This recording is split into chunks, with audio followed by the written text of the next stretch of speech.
Consejo, para el Gobierno.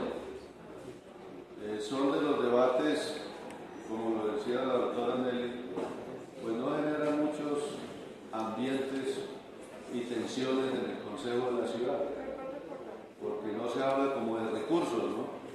Si se habla del metro, entonces dice, eso hay bastante plata. Si se habla de otros negocios, pues con más razón. De pronto a veces hablamos de la reserva Vanderham y hasta ahí. Y sobre este punto voy a pasar también rápidamente, porque en materia de cifras, pues uno puede decir que todos coincidimos. Pues las fuentes deben ser las mismas. Las fuentes del DANE, las fuentes de las secretarías que nos suministran una serie de datos. Entonces yo las voy a pasar muy rápidamente, pero en materia de cifras de trabajo infantil o de explotación infantil a través del trabajo, les queda es un reto al gobierno, ¿sí? Les queda es un reto. Devuélvase, es que se fue muy adelante. Y el reto es que en los últimos años ese tipo de explotación del trabajo infantil se ha venido disminuyendo y hoy está con la última cifra, que es hacia 2015, en el 9.4%. O sea, ese es el reto que tiene el gobierno.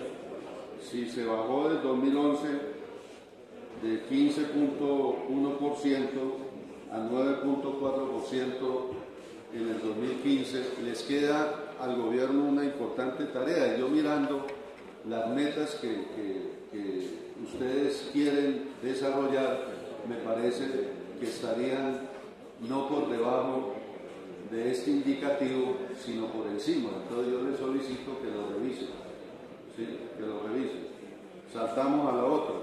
Hay una identificación de la problemática y para mí hay dos razones o dos causas que generan ese trabajo infantil. En la explicación ofrecida en el inicio por el doctor Álvaro Argote, que coincidimos en eso desde la bancada del Polo Democrático Alternativo. Uno, la pobreza, y dos, factores culturales. La pobreza, que no es una política solamente del distrito, digamos, la lucha contra la pobreza.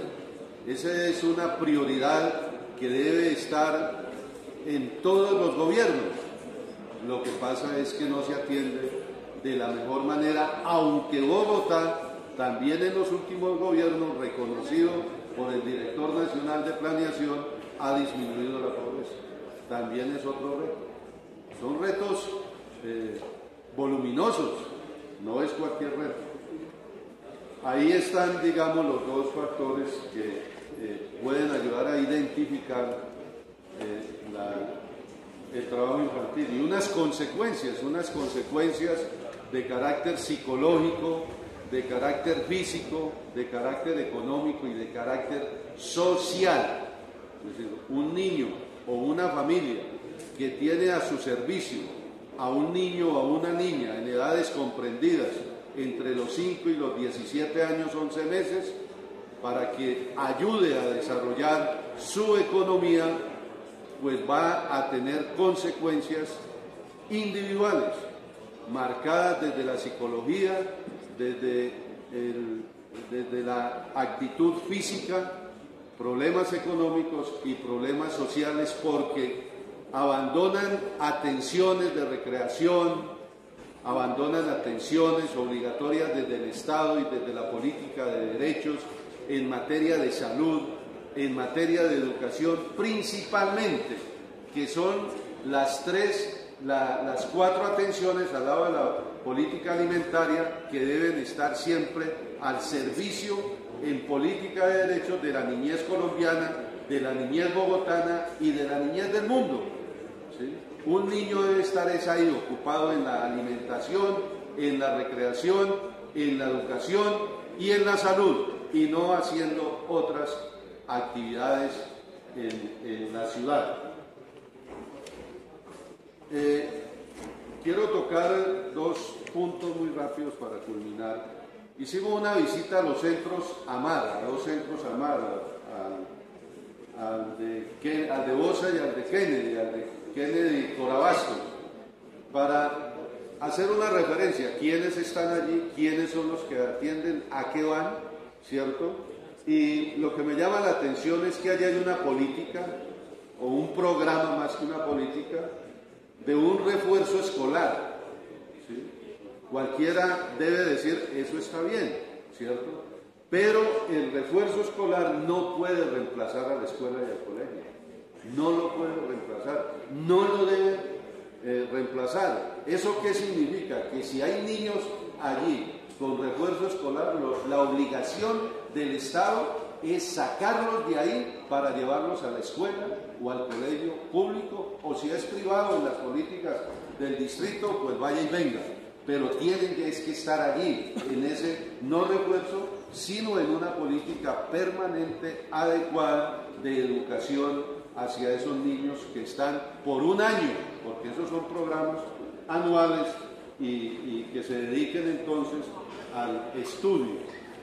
Y en lo de Centro Amar de Corabastos, que está distante de ese sitio, allí hay una característica, que no se le hace un seguimiento, porque lo indagamos con la trabajadora social, no se le hace un seguimiento con unas herramientas específicas a quienes egresan de ese programa, ¿sí? Es decir, uno debiera de tener una medición recurrente, permanente, de hasta cierto tiempo qué ha pasado con ese joven, o con ese adolescente, con ese niño que pasó por ese centro y que salió un día, pero que de pronto, si no le hacemos un seguimiento social, puede regresar en unas condiciones supremamente difíciles para él mismo, y entonces el programa se puede perder. Y lo decía el profesor Argote, el concejal y maestro Argote, si hay que incluir recursos habrá que hacerlo, y lo que está tanto en el presupuesto es insuficiente. Esto desde el punto de vista de la comparación con la que empecé. El gobierno tiene un gran reto: disminuir el trabajo infantil, y para disminuirlo hay que ubicar recursos y hay que fortalecer políticas. ¿Y cuál es la que más me llama la atención? Y ahí voy a terminar. Para erradicar ese trabajo infantil, en mi opinión, hay que fortalecer la educación y las políticas educativas, porque la política de empleo es para el adulto, es para el padre, es para el joven, técnico, tecnólogo, de oficios, profesionales, etc. Entonces, yo quiero recordar, señora secretaria de Educación, y ahí termino, que hay que fortalecer unos programas que creo que están a mitad de camino, unos y otros menos que la mitad en el camino. Uno, el cumplimiento de la jornada única, ¿sí? Hay que avanzar a más velocidad en la jornada única, ¿cierto? Nosotros hemos sido críticos de las complementarias y de las extendidas. Hablamos de la jornada única de 8 horas para que el niño y la niña esté ocupada en acciones positivas, y no hay acción más positiva que la educación y todos los programas que se desarrollan al interior y al exterior de la escuela. Segundo, el preescolar de 3 grados. Reclamamos el preescolar de 3 grados, no el preescolar de 2 grados. El prejardín hace parte de los grados del preescolar de 3 grados, y eso hay que llevarlo a la escuela en programas de política educativa en la ciudad de Bogotá, como se venía avanzando. Hoy hay un retroceso en el distrito de esa política. Hay una política, cuando hablaba de un factor que conduce al trabajo infantil, la pobreza. Entonces hay que ayudarle a la ciudadanía a que disminuya factores de pobreza, y eso se puede hacer con, entre otras cosas, con algo muy pequeño, por supuesto, porque lo abundante serán otras políticas de más músculo económico y de fortaleza en la empleabilidad de la familia colombiana y bogotana, como son los siguientes: el acuerdo 571 de 2014, iniciativa del Polo Democrático Alternativo, que no está totalmente desarrollado, y eso tiene que ver con el kit escolar.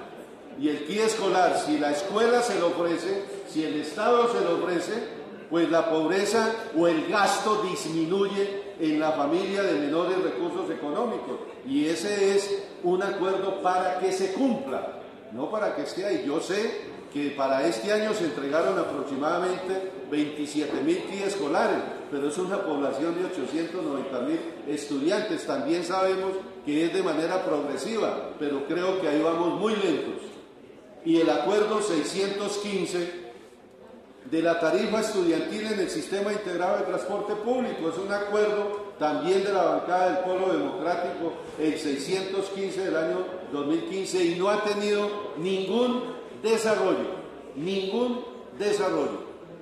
Tiene que ubicarse recursos para que a partir del próximo año se pueda darle cumplimiento a un acuerdo no de una bancada, sino de una ciudad. Entonces, hasta ahí, señora Presidenta.